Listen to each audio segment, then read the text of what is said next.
This is a $12 million open house, and today we're in here to view it, review it, and rate it out of 5. Let's start from the front. This is what the outside of the house looks like. You are on top of the mountain. Everything else is so much lower. Let's start right now with the front entrance. Look at all this beautiful stone lining. So over here, we just walked up this pathway. Walking is okay, don't wear flip-flops. But over here, once we're gonna start entering the house is when everything starts getting really good. Once we enter this driveway, we have two paths we can go. One is the car path, which you would drive all the way in. We can walk up the stairs. You wanna see the view? It's a little bit slippery. If I fall, it's on you, okay? Okay. So over here is your patio area. And look at this view. Also, you could walk up from these stairs and access the house from the back doors.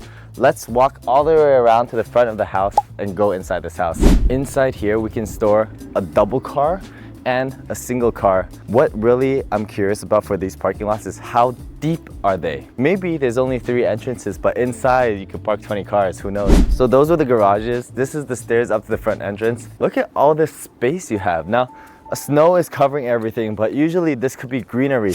So you could plant a lot of beautiful flowers here if you want to have a flower garden over here. Now we finally reached the back. This is the front entrance of this house, but look at this layout. This is very unique. But over here, if you just turn, this is your guest house and the back side of your house. Seen this, like the entranceway between the guest house and the front of the house. You also have a pool up there. Let's go inside the house. So as we walk in the front door, 3 main areas. This house is gonna be so big, it's not like our other videos where we can show you individual rooms, so just get an overall grasp of what we're looking at. We're actually gonna head upstairs first. This is what it looks like just coming up these staircases. It feels like all these common areas are kind of like lobbies. Imagine walking up here and you have this space. You have like another lobby area just connecting all your bedrooms. We're gonna walk over to these bedrooms first. Your master bedroom, the bedroom you're probably gonna be staying at, is actually downstairs. I think this house, 7 beds and 9 baths. We're not gonna check out every bed and bath, but I'll give you a glimpse of what the standard size rooms look like. These are standard size bedrooms. Oh, remember, even the standard size bathrooms all have a walk-in closet. Another standard size bedroom. This one has its own washroom and you have a walk-in closet. We're gonna walk all the way to the other side. You have another bedroom over here. This one with a larger bathroom. All of them have this view. Walk-in closet for every room. And over here, you could kind of call this the second master bedroom. Super big room. Over here, you have his and her sinks, double sinks, and you have a bigger walk-in closet. Now you probably look at all these bedrooms, and if you're someone like me, you're like, what should I do with these areas? Do I just have 7 kids? If you don't have 7 kids, you can turn all of these into different rooms. This one can be the music room, that one can be the sports room, another one can be the stable where you keep your horses. Maybe don't do that one. We'll check out this greater area which leads to the guest house a bit later. We already checked up the upstairs, but let's also look at this side. Actually, do you like the POV glasses? Should I wear them? I'll wear the POV glasses. It's just gonna be a lot of me looking at you though. So over here is your entrance to the master bedroom you're gonna be staying in. And this door, look at this. You have a sliding door. You can enclose to your master bedroom, but not just this door. You have 2 doors. It's actually pretty interesting if you look. Come over here. So this was your door number 1. If you turn to your left, this is your door number 2. Why is that useful? Because if you wanted privacy, you could come out of your master bedroom door.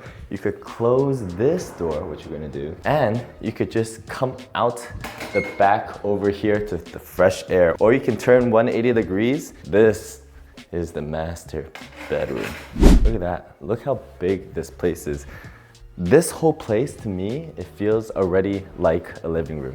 This is where you're gonna get all your view, your big bed. You have your walk-in closet over here. Entrance coming that way. This is the walk-in closet. I look kind of silly with these glasses, don't I?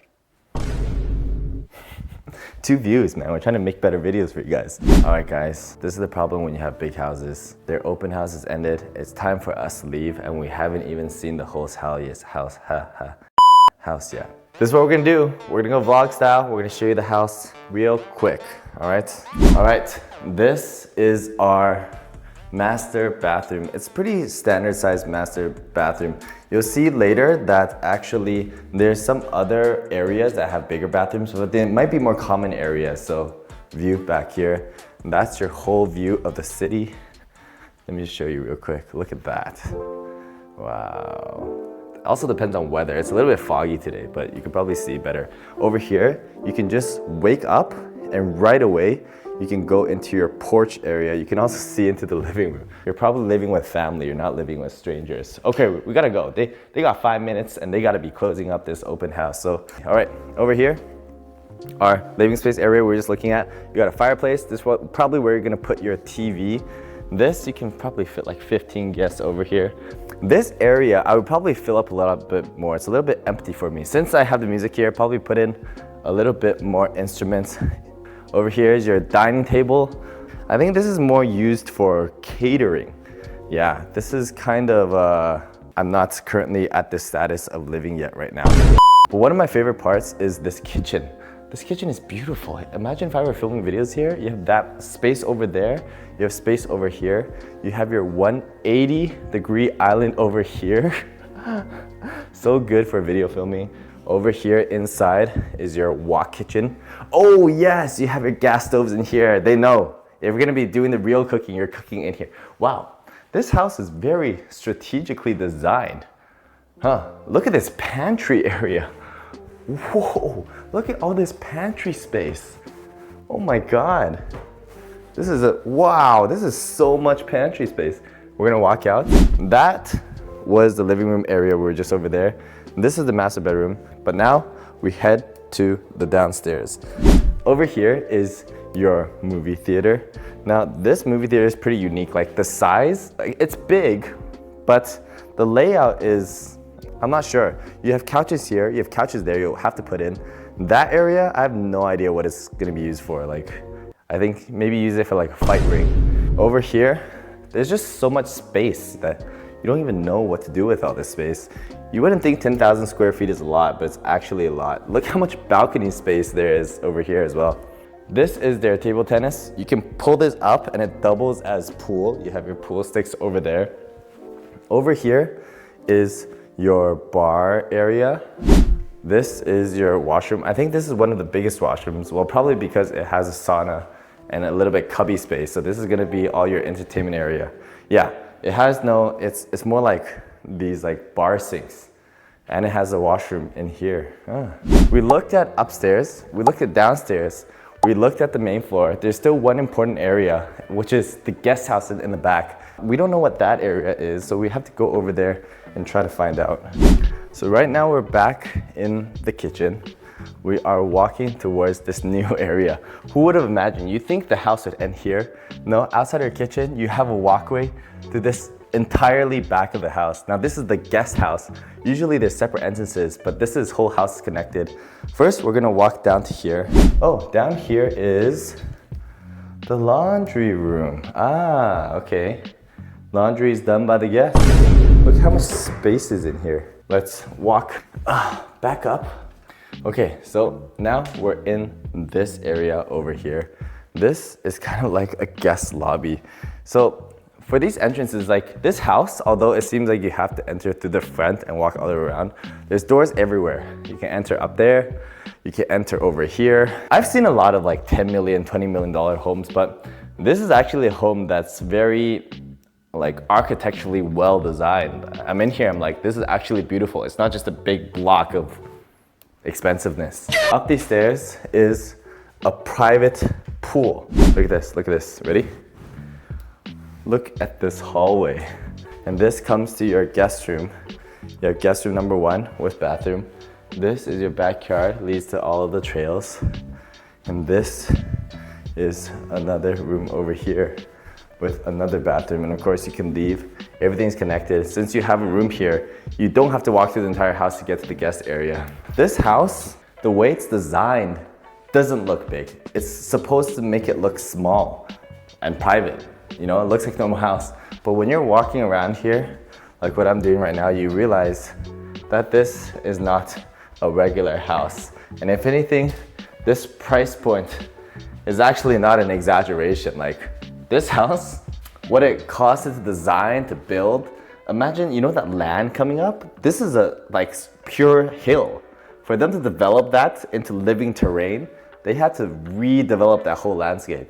We're gonna head back to the front and give you our final thoughts. Now that we've seen the whole house, it's time to do final thoughts on the property. Number one, would I live here? Heck no. This is way too big. I don't know what to do with these spaces. Who would live here? I'm not sure. Like, you tell me. Would you live here? Okay, yeah, you probably live here. If it was free, right? Rating wise. So I've seen $10 million homes that are very so-so. Like if you ever go to Vancouver West or go to UBC, you can see $10 million homes and they're just normal homes. This one actually has a little bit of flavor to it. If I were ever to come here, I'd be like, wow, this is an impressive home. So I would probably give this a rating of, I would actually maybe give this a 4.42 out of 5. Kevin, do you want to come for final remarks? I have some questions for you. First of all, would you live here? Yes, absolutely. Why? Privacy. That's it? I think it's the thing that sets this house apart from any other house up here. Is just the amount of privacy. There's not a single person around you that can see into your house. Right. And it's not very common up here. And if you live here, how many people would live here with you? Well, I mean, realistically, right now, one other person. What? Okay. But if I was gonna have this, I think I'd probably have a pretty big family. Right. Right. Okay. This place is like privacy, entertainment, and if you have a big family.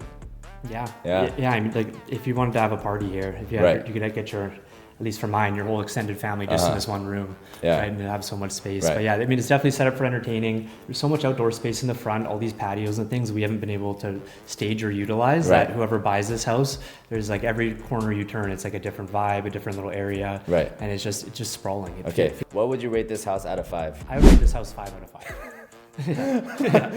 Your word doesn't count. No, give him a realistic one. Come on. If this is 5 out of 5, that means there's no better house than this. I mean, for the price on the hill, there isn't. It's actually not a bad price. I would imagine usually stuff around here is like closer to 20, but also where the market's not great right now.